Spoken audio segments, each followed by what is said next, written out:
Assalamualaikum warahmatullahi wabarakatuh. Dengarkan ya hadis ini.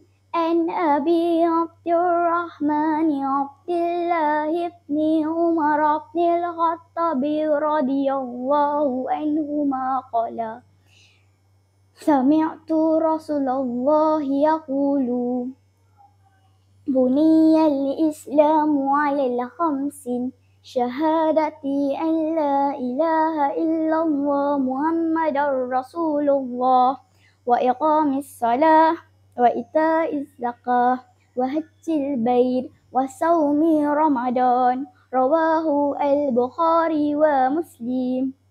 Artinya, daripada Abu Abdurrahman Abdullah bin Umar Al-Khattab radhiyallahu anhu berkata, aku telah mendengar Rasulullah sallallahu alaihi wasallam bersabda, Islam itu didirikan atas 5 perkara. Menyaksikan bahawa tiada Tuhan selain Allah dan bahawasanya Muhammad itu Rasulullah, mendirikan solat, mengeluarkan zakat, mengerjakan haji ke Baitullah dan berpuasa di bulan Ramadan. Hadis riwayat Al-Bukhari dan Muslim. Rukun Islam ada 5 perkara. Pertama, mengucap 2 kalimah syahadah.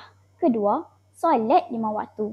Ketiga, mengeluarkan zakat, berpuasa di bulan Ramadan.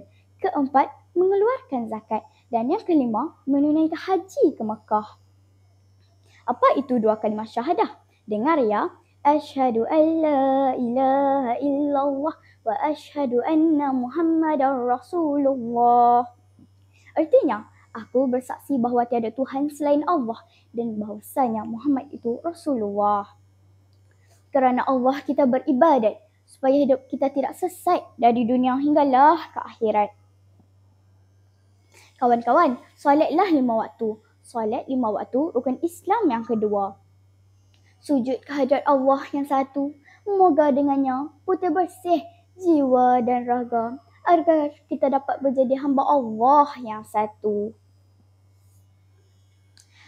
Berpuasa di bulan Ramadan, rukun Islam ketiga. Wajib kita melaksanakannya. Lapar dan dahaga biarlah terasa.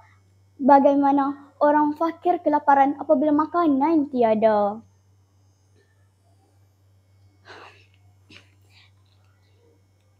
Zakat dan fitrah, rukun Islam yang keempat.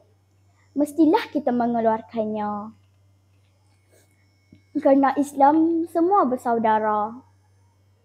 Yang kelima, menunaikan haji ke Mekah. Menunaikan haji ke Mekah, perintah haji ke Mekah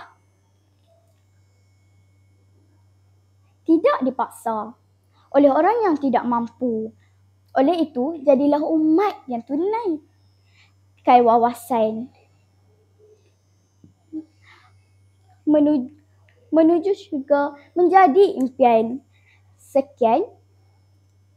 Akhir kata, untuk menjadi umat Islam yang taat, mestilah kita perlu melakukan rukun Islam.